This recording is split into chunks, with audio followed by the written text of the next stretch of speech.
Joshua Vergara from Android Authority. What's going on, everybody? And this is the Samsung Galaxy Note 3 versus the HTC One in this quick look.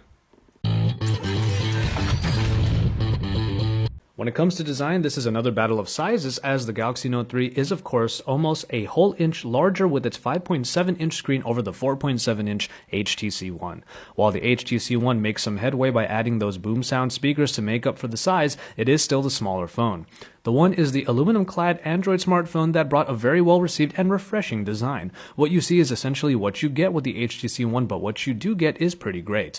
The button layout is pretty classic HTC with the power button up top and the volume rockers on the side, and nothing is removable. One-handed operation is definitely more possible with the HTC One compared to the Galaxy Note 3. But then again, the Note 3 was never supposed to be just a one-hand device. After all, it comes with the S Pen that facilitates two-handed operation. But design-wise, we are seeing a new philosophy with the Note line in this third iteration, mainly in the new material choice.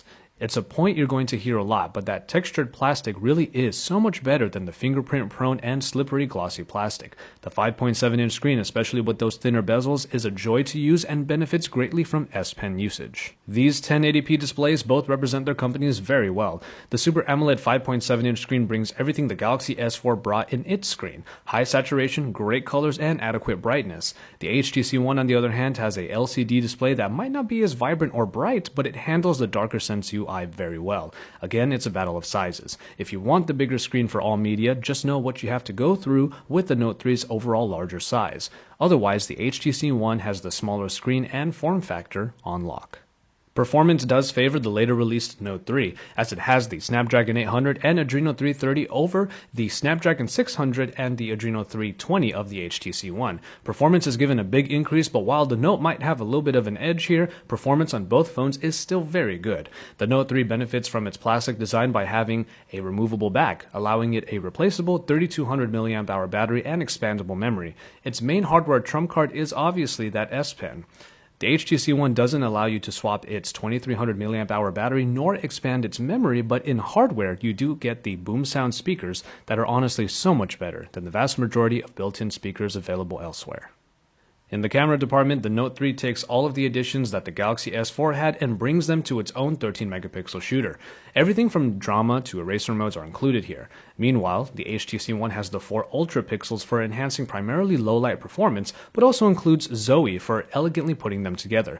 It's a battle very much like the one the HTC One and the Galaxy S4 had, and the winner depends on your photography needs. In software, TouchWiz is Samsung's way of adding in loads of new functionality to the typical Android experience. Everything from air gestures to S Pen functions bolster the experience. In this case, the S Pen is the gateway to using the Note 3 to its greatest potential and is a pretty beloved addition. HTC's additions in the Sense UI involve primarily the Blink feed, the second home screen that consolidates news and social media outlets in a very elegant fashion.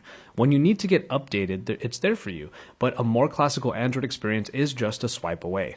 TouchWiz is the incredibly robust experience, while Sense keeps things simpler and more classical. And so, there you have it. The Note 3 is the behemoth of a device, but the smaller and simpler HTC One is definitely still able to hold its own. Size, function, and practicality dictate this battle. Stay tuned for more Note 3 at IFA in Berlin and beyond here at Android Authority, your source for all things Android.